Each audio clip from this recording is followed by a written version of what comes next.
When it's over, so they say, it'll rain a sunny day. I know, shining down like water.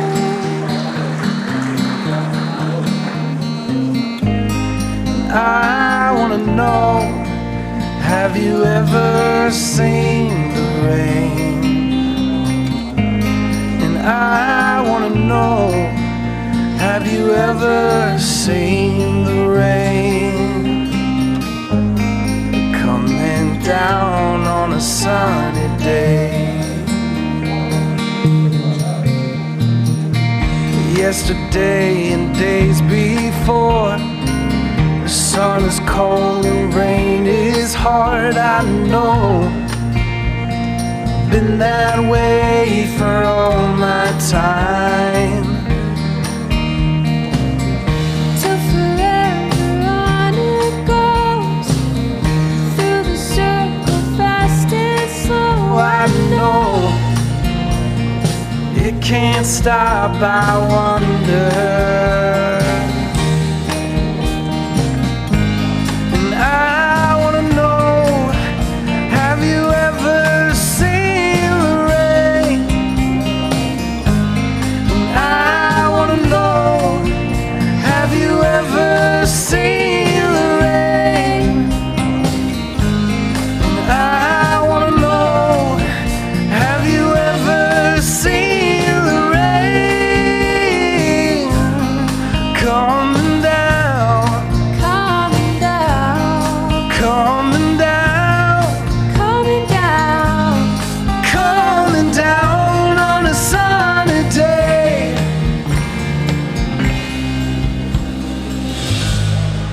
Coming down on a sunny day. Tudo que a gente viu aqui já está disponível para as crianças utilizarem, para as escolas utilizarem e, óbvio, né, as áreas de negócio, as empresas utilizarem. Mas, em alguns casos, a gente se preocupa tanto em preparar soluções técnicas, utilizar produto ou vender produto, que a gente esquece um pouquinho em agregar valor para o negócio que a gente está entregando. E eu fico um pouco cansado, né, de ler tanto nas redes sociais, principalmente no LinkedIn, sobre transformação digital, nuvem, cloud sales, cloud specialist, né? A gente fala tanto de tecnologia, tanto de transformação digital, esquece um pouco de como levar essa transformação digital na prática para o nosso cliente ou para os nossos usuários lá no ambiente de negócio.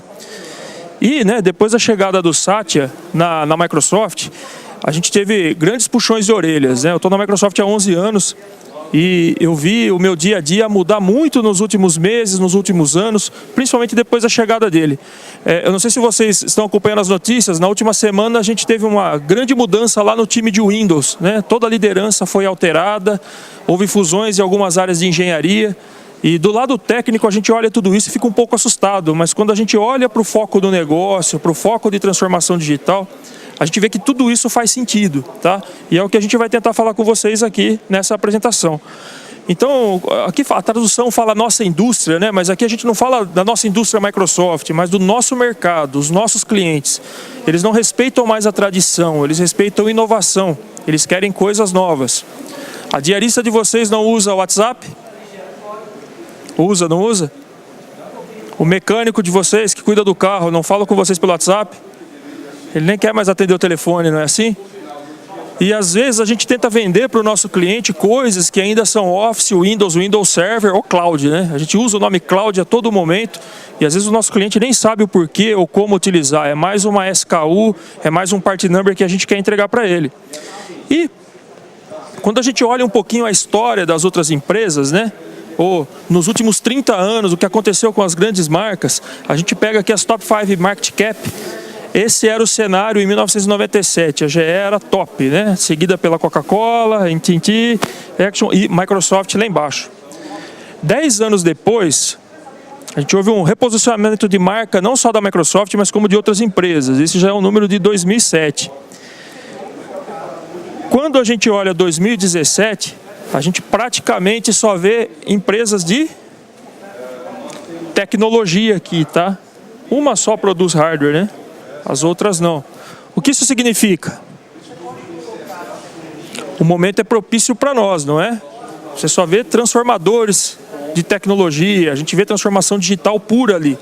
Mas como aplicar isso para o nosso dia a dia se eu ainda tenho o desafio de vender lata, vender roteador, vender servidor ou vender software, que é o meu ganha-pão, que é o que faz a nossa empresa, o nosso negócio funcionar. Quando a gente volta um pouco e olha lá o que a gente aprendeu no segundo grau, né, sobre revolução industrial, a gente aprendeu mais ou menos assim, né? A produção mecânica teve um impacto lá com o motor a vapor. As indústrias foram transformadas. A transformação seguinte aconteceu praticamente 100 anos depois, com o advento da energia elétrica. Depois foram mais praticamente 100 anos para a gente trazer o computador para o mercado. Até a gente ter um computador em cada mesa, foram quase mais 30 ou 40. O problema é que a gente chegou entre 2014, 2015, 2016 em diante com uma transformação completa do meio produtivo ou da utilização de tecnologia, ou da forma como as empresas trabalham. E esse gráfico aqui explica algumas coisas interessantes. Olha, mostra que algumas empresas, uma empresa típica da Fortune 500, elas levaram 20 anos para atingir um valor de mercado de $1 bilhão. O Google e Facebook foram inovadores, não foram? Olha na base aqui embaixo o Snapchat. 2 anos. Alguém vende Snapchat? Já mudou, né? Eles já perderam esse valor. Mas perceberam qual é o impacto da transformação digital nos negócios, no nosso dia a dia? Tudo isso porque, olha, eu acho que está um pouquinho ruim para vocês verem aí, mas depois vocês podem contatar o pessoal do evento, vocês vão receber esses materiais ou nos procurar lá no stand. Mas um drone em 2007 custava $100 mil. Por quanto que a gente compra um drone hoje? A preço de brinquedo, não é? Uma impressão 3D que chegava a custar há 10, 11 anos atrás $40 mil, hoje ela custa $100. Custo de uma impressão de um artefato 3D. O mapeamento de DNA, que em 2000 custava $2,7 bilhões, em 10 anos ele caiu para 10 milhões e hoje custa $1.000. Você consegue fazer isso hoje numa clínica especializada aqui em São Paulo por $1.000. E smartphone, né? Lançamento do iPhone, ele custava $500. Se a gente sair aqui, a gente vai a alguma barraquinha aqui da esquina e compra um smartphone por $10, $20 e sai minimamente usando o Waze ou o WhatsApp para resolver a nossa vida e compra um chip de celular na esquina. Tudo isso transformou o meio das empresas ou os negócios da nossa volta ou até o foco do uso da tecnologia no nosso dia a dia. E eu acho que mais clichê que olhar para essas empresas e entenderem como que os nossos clientes foram impactados por isso, não faz sentido mais a gente ficar discutindo transformação digital sem fazer algo prático. Por exemplo, Uber, transformou o nosso uso. Mas será que é a realidade de transformação do negócio tradicional do nosso cliente? É difícil, não é? Quando eu falo em Netflix, por exemplo, que acabou com as locadoras, né? A gente vê isso como capa de revista, como estudo de caso acadêmico. Impactou o nosso dia a dia como usuário, mas como eu sou o apoio do meu cliente ou do negócio do meu cliente para fazer a transformação digital dele. A Microsoft criou, então, desde então, uma visão de mundo diferente, de como vender tecnologia ou de como se manter ou se sustentar no mercado. Primeiro, tudo que a gente faz é pensando em mobilidade primeiro e nuvem primeiro. Não significa que todos os negócios vão para a nuvem ou obrigatoriamente todo cliente Microsoft tem que comprar nuvem. Mas eu tenho que pensar em como escalar ou fazer com que tudo isso seja fácil para o meu cliente aplicar no seu dia a dia. E quando a gente fala de nuvem e mobilidade, a gente vê pontos ou recursos como agentes e bots de automação de atendimento, interface de usuário cada vez mais natural. A gente viu ali uma criança e um idoso, né? A gente vê um aposentado e uma criança em idade escolar usando tecnologia de ponta que pode impactar um negócio que talvez mesmo o nosso cliente esteja usando no seu dia a dia, usando realidade mista ou realidade aumentada dentro do seu computador. Quando a gente fala de inteligência artificial, né? A gente não pode dizer aquilo para o nosso cliente, dizer que inteligência artificial é aquilo perigoso, que estão se discutindo nos meios acadêmicos, ou na TV, ou Stephen Hawking tinha algumas teorias. A gente precisa dizer para ele que ele pode fazer análises avançadas de seus dados e processos de trabalho com inteligência artificial. integrado com a internet das coisas e automação. A gente fala há tanto tempo de indústria 4.0, a gente fala de tanta transformação, mas a própria indústria, o próprio mercado de automação já está praticamente com os profissionais aposentando-se e sendo transformados no país. A gente fala tanto de IoT, mas o nosso cliente, o nosso usuário lá na indústria, ele já conhece retenção de dados ou monitoramento de indicadores de dados há muito mais tempo do que nós TI talvez tenhamos como insight ou tentamos falar com eles. E a ideia é que cada vez mais nós deixemos de vender produtos e a gente comece a falar de pilares de negócios. Por exemplo, ambiente de trabalho moderno. Será que eu ainda vendo Windows e Office como eu vendia lá nas versões 95, 97, 2000? Será que se eu tirar o Office 2016 do meu cliente e colocar o Office 2003 na máquina do meu usuário, eu paro a empresa do meu cliente? Se eu não parar a empresa do meu cliente, eu como revenda ou como provedor de tecnologia, eu tenho um problema. Ele não está absorvendo o máximo possível daquele software que ele comprou. Tá? Se o meu cliente não vê valor no Windows 10, ainda está com o 7 ou até XP, ele não está atento a problemas de segurança, não está atento a problemas de produtividade ou de compatibilidade de aplicações. O meu cliente tem um problema para se transformar digitalmente ou para manter o seu negócio. E eu vou evoluindo para aplicações de infraestrutura, dados e inteligência artificial, que eu tenho que elevar o nível do meu cliente de utilização de tecnologia. Parar de vender tecnologia para chegar nesses pilares aqui que realmente são transformação digital na prática. Aquilo que eu vendo para o meu cliente empodera funcionário? Faz com que a força de trabalho dele tenha mais agilidade? Será que as tecnologias que ele está comprando da minha revenda ou a minha solução faz com que ele engaje mais clientes ou que ele atenda melhor o seu cliente? Será que a operação do cliente está sendo otimizada? Será que eu consigo transformar os produtos do meu cliente com a tecnologia ou suporte que eu estou vendendo para ele? Focando aqui em aplicações de infraestrutura, dados e inteligência artificial, porque produto a gente está acostumado a vender, né? Mas quando a gente fala de aplicações de infraestrutura e dados de inteligência artificial, é o que toda revenda não gosta, ou que todo revendedor de tecnologia não gosta. Por quê? Porque ele está acostumado a vender algo que ele consegue tangibilizar ou fazer uma proposta. Mas eu tenho que fugir dessas discussões nuvem privada versus nuvem híbrida ou virtualização e ir para cenários onde nuvem híbrida, microserviços e containers, bases de dados diferentes, concorrência entre banco de dados se tornem lá propriedade de dados conectados. Eu tenho o dado, não interessa a fonte, ou que tipo de banco de dados, ou qual modelagem que eu estou usando. E usar a inteligência artificial para fazer com que o meu cliente obtenha o melhor resultado, independente da plataforma que ele esteja utilizando. É uma tarefa difícil, mas com a plataforma Azure da Microsoft, ou Azure, como preferem chamar, a gente tenta atender desde produtos Microsoft que já são consolidados no seu cliente, até integração com produtos open source ou dos nossos concorrentes até então. Tá? Se você quiser um banco de dados Oracle no Azure, você tem. Você quer usar Linux no Azure, você tem. Você quer usar Cognos? Tem. Você quer usar... Enfim, o que você quiser usar em termos de banco de dados, você pode usar dentro da nossa plataforma Azure com total suporte. Mas quando a gente fala de nuvem, a gente tira do contexto o poder de investimento do seu cliente, limitando o seu potencial de uso computacional. A gente fala aqui em democratização da inteligência artificial ou da capacidade computacional. Como assim? O que o poder da nuvem, o que a nuvem habilita para o nosso cliente? Vacas conectadas. Dá para pensar numa fazenda usando automação? Mais ou menos, né?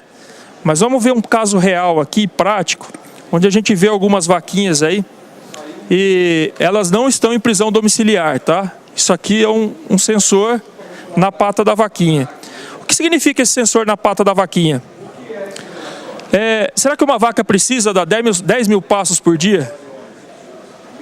Sei lá, né? Se perguntar para um fazendeiro ou para um vaqueiro que está o dia a dia trabalhando com essas vacas, ele não sabe se uma vaca dá 10 mil passos por dia. Talvez ele fique tentando contar, né? Ou fazendo cálculos e tudo mais.